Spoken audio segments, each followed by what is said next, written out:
Today we're going over the best strategies, best weapons, and the best augment combination, all in the hopes that you never die against the S.A.M boss fight ever again. Starting with our augments, Free Faller is huge because there is a point in this boss fight where you will be falling down, and negating that fall damage is nice. Quick Revive, you can have Dying Wish. I know in the Richtofen fight we switched to Equivalent Exchange, but Dying Wish is good here for S.A.M. For Juggernog, I love Probiotic and Hardened Plates. Speed Cola, I go with the classic formula because S.A.M is only vulnerable for a certain amount of time and I don't want to waste that time reloading. For Vulture Aid, important one here, Smell of Death is going to come into play, or can come into play, and Picky Eater is really huge too. Critical Eye on Death Perception can be good. Now if you have an Assault Rifle or SMG, Dead Head is great for that further increase in critical damage. If you're running the Maelstrom like we are today, I am going to highly suggest Dead Again, so that critical shots can get you back ammo. Please, for all of the boss fights, run double standard on double tap. It is so important, and yes, I am running double time, although double or nothing is pretty good too. And of course, for PhD, we're going to go PhD Slider and Tribologist. And for Ether Shroud, I'm running 2 charges of Ether Shroud, and then just make sure I don't have Void Sheath on. For our loadout, this is the Maelstrom that I'm going to go with. This build of the AS Val also did really good against S.A.M. Here's the new ABR that I also really like. And of course, the DM10 is amazing. Here's how I would build it for the S.A.M fight. I'm not going to be running any particular Gobblegums here, but Idolize could be good, Shields Up, Perkaholic if you feel like you're going down, Insta-Kill does extra damage. Whatever you're struggling with, I'm sure there's a Gobblegum that can help you out. And just like I mentioned in my Richtofen video, you only get 1 save and quit per round, so our next save is available on round 34. So I do believe it's wise to go into round 34 before starting the boss fight, just in case you want to save and quit if you accidentally go down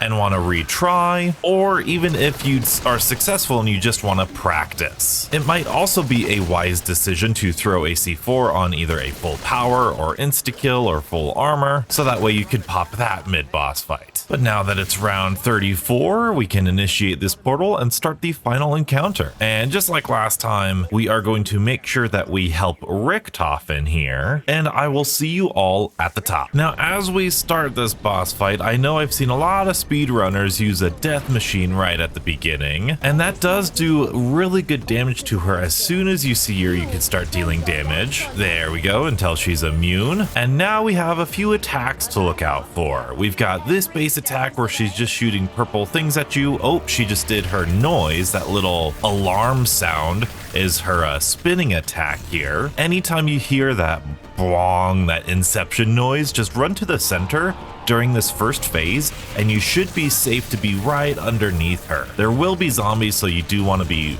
careful. I say safe, I mean safe from her little electrical orbs. And then during this, you just want to be careful. Now, when she does this red laser, we have an interesting mechanic. If we Ether Shroud, she will automatically stop lasering and show her weak points. Now you'll notice this is where Deadshot comes into play, because those critical shots that we're doing to those vents, it's getting me back more ammo for the Maelstrom. So that is really nice. So when she loses line of sight of you during that red laser attack, then she will automatically show their weak points, which is something that we can abuse. For example, with our smoke grenade, if we run into the smoke grenade, she will automatically show her vents will be hidden from zombies, just like we were from Richtofen 2. There we go, there we go. And there is, I believe, her first phase done. You do want to be careful anytime she's teleporting. You are able to deal damage to her. Lots of stuff happened there. Hopefully you all caught it. The smoke grenade, very useful, but I will say,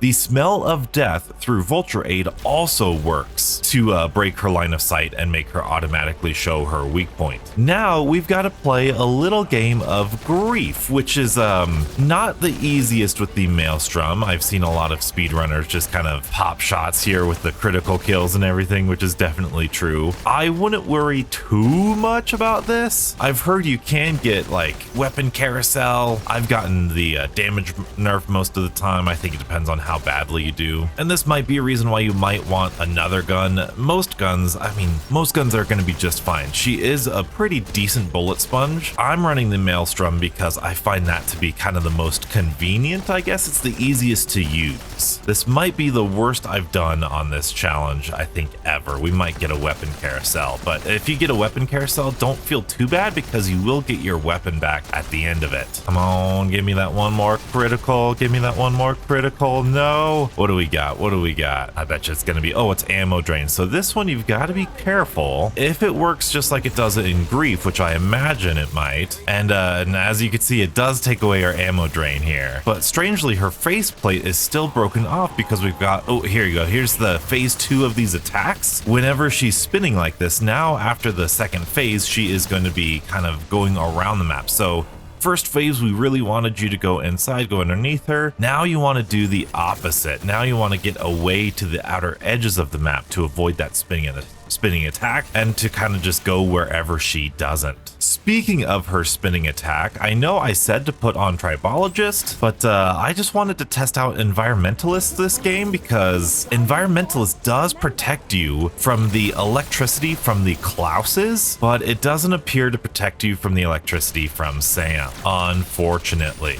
But like I said, her faceplate is broken off. Okay, there you go. She's immune again. We just broke her faceplate. Now we just need to wait for her to make another move. And it looks like she's going to be lasering, which is great. We could throw a nice little smoke to break that. We can rely on those critical shots and dead shot to give us ammo back, and we should be relatively close, there we go, to deal a good amount of damage. And that might be, no, that's not second phase yet. I have seen quite a few people really struggle with the smoke placement. You've really got to make sure there are no zombies around it. Like it's really finicky. Oh, and that's definitely going to be enough for that phase. Yeah, it's really really picky. If there is a zombie somewhat inside the smoke grenade, it's not great. And we got the two worst SAM trials you could get. But the Maelstrom is actually pretty good at this hold the location, so it's actually not too bad. Don't be afraid to use your smell of death though. That's also really good for this. Your wonder weapon, if you have it. Usually I don't use the wonder weapon for this boss fight, but it might be useful for this challenge. And there is our legendary. Worth noting, if you did pop a dying wish, if you successfully get a legendary, you will get a free random perk. And if you lost your quick revive through dying wish, then that's a way to get it back. And remember what I said, whenever she comes or goes from those portals, she is vulnerable, so that's always a good time to get some extra damage on her. Now we're entering this last phase. She's probably gonna do a really fun attack here. She'll go to the center. Well, actually this is not that attack, it's the laser attack, so maybe I could show you this poor environmentalist doesn't work against these orbs. Of course, now that I'm trying to go after her. Okay, there you go. Yeah, you still slide and you still take damage, so that is unfortunate for environmentalist. I thought that would be a really fun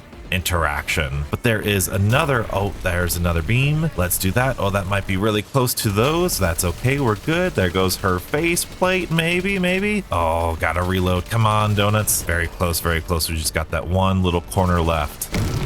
Oh, here we go. Now this attack here, these things, yeah, they will launch you up. Now this is where free faller comes into play. She will shoot you if you stay in the air for too long, but having free faller is just really nice. Let's see if we can't get that smoke again. You'll love it. I love the smoke. There goes that. Her faceplate.